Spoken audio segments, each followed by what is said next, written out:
My name is Huong. And I'm Angela. And together we are Work, a coaching and consulting company dedicated to help leaders and teams find a better way of working. So in today's video, I thought we can talk about sustainable leadership. Sustainable leadership. Yeah. I like the sound of that. What comes to mind when you hear that term? I know for me, that means being able to lead for a long period of time, right? Yeah, it's a marathon, not a race, right? So you don't come in and pour everything that you have into it and then burn out, because you're there to make an impact. And so how can you actually lead and work in a way that allows you to continue to make that impact? It makes me wonder, how much has this really been modeled? Because when I think about the leaders that I have learned from, they were leading over a long period of time, but I don't know how well they were through that process. I think it's tricky, right? There's a lot of pressure coming from stakeholders, the board, the public, from your own team. Yeah, and I wonder how many people can relate to the experience of finally achieving that leadership role, only to find out that it is so incredibly hard, that you feel so unprepared for it. And so you throw yourself at it, trying to do the absolute best you can to prove that you can do it.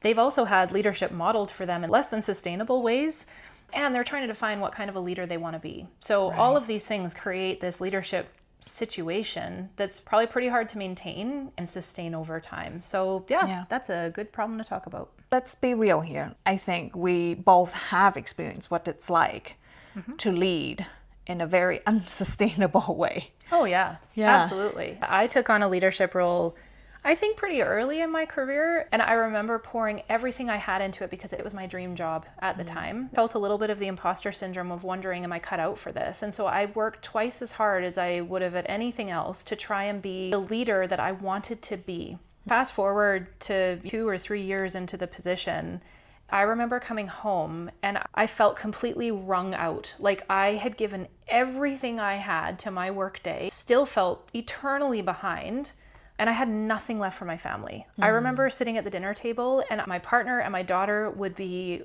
trying to make conversation and I would just shut down. I had nothing else to give. And that was my huge wake-up call, that what I was doing, I couldn't sustain it anymore. And I had lost so much of myself in that process. A lot of that sounds very familiar. I remember coming home from work and having to sit in the car for a few minutes because I need to leave the workday behind. I need to shift into home mode. My kid was about 2, maybe 3 at the time, and like there's so much tantrums that was happening, and I wanted to be the parent that is the calm, grounded, patient person to let your kid move through their giant explosive emotion and help them regulate. At times I was able to do it, but a lot of the time I had so little left in my emotional regulation tank myself that I get pulled into that explosion too. In my situation, I was in a leadership team and we were all extremely hardworking. Everybody was constantly on. There was email flying back and forth, super early in the morning, late at night. We would, at the end of the day, come in to visit with each other, but then end up talking about a complex situation that we're dealing with and continue that talk as we walk towards the parking lot. Nobody wanted to let anyone down. Everybody is trying to put in their best. I'm on a team like that. It creates this ratcheting up effect because I see you working really hard. Then I try to up one notch by working even harder to make sure that you don't feel like you're the one bearing the brunt of everything. I don't put more on you because I already see how much you are carrying.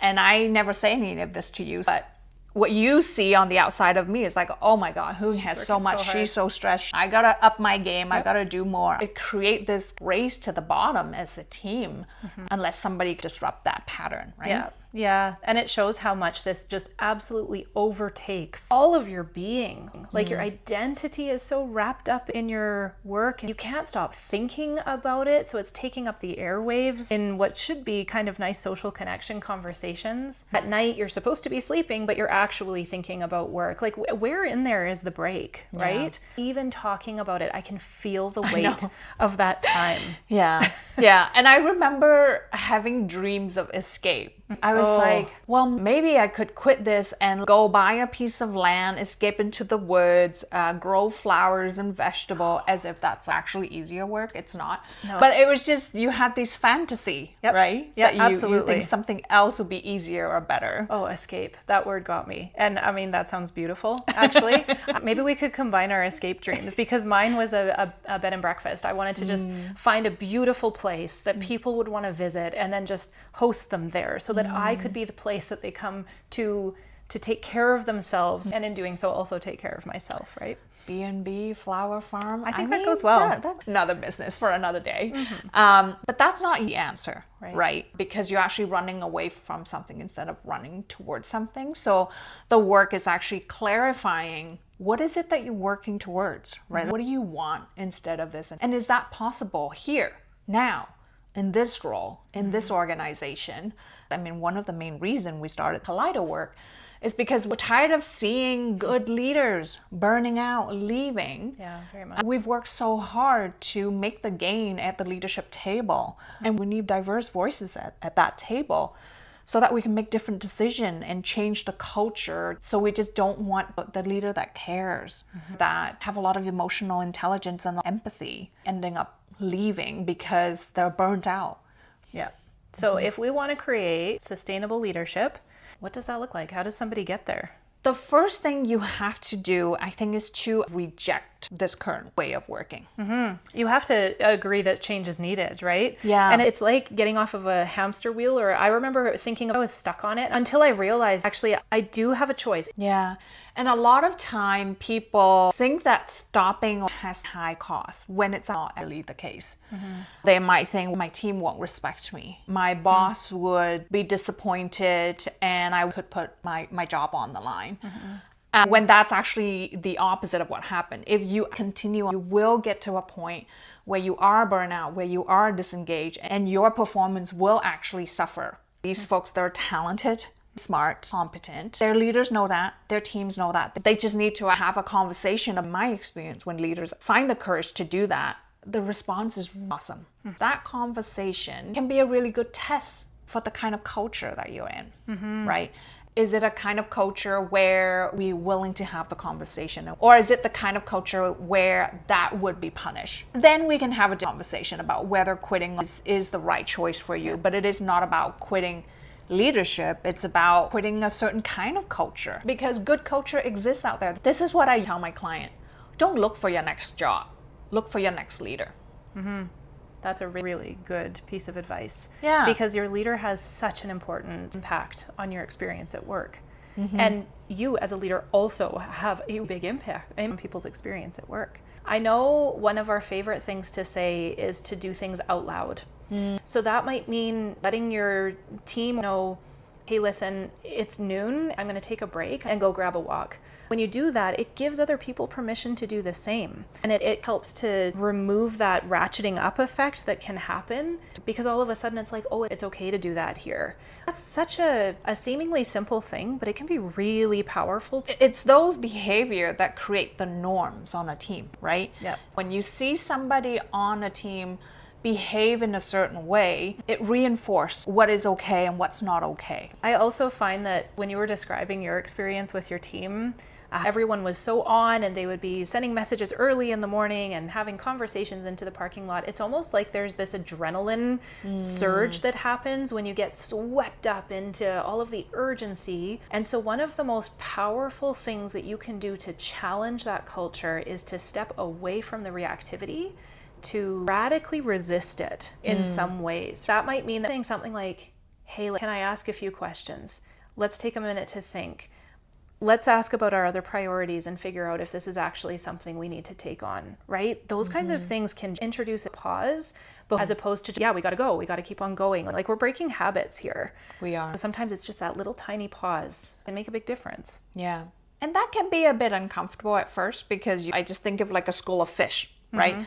They're just all swimming one way and everybody is following. So you're now potentially, that one fish was like, we need to go the other way, and change the direction of the whole school. Another thing that I have seen is a leader who actually going through what the team is working on and deprioritizing things. Saying, you know what, that was important when we initially plan to do it. And now, given where we're at, it's not important anymore. And so we are going to park it. Make that a regular cycle, identifying what's priority right now. It's another practice that also protects your own capacity. I think one last note that I would wrap us up on is thinking about costs of your current way of working. What's the cost of it on you, on your family, for your team? What kind of ripple effect are you creating with the way that you're working? We firmly believe there are so many good leaders out there who can have a phenomenal impact in their workplace. And they're also at the front end of a change in leadership taking place, where sustainability and empathy and caring about the people that you are serving as a leader are important. What we want to see is leaders finding ways to stay in the game for a long time and being well in the process. And sometimes it is just a matter of agreeing that a change needs to happen, right? And once you've made that decision that a change is needed, there are support out there. This is why we start Kaleido Work, is to be that partner with leaders like you. So reach out if this is a journey that you want to go on. And we can work in a number of ways. We can work one-on-one with a leader. We can also work with groups of leaders who are wanting to explore this, but create a peer environment where you can navigate this together. We've also worked with a leader in their team so that you're building that culture all together, which can have a really profound impact on what everyone is experiencing. Yeah. So thank you so much for watching the video this month, and we'll see you next month.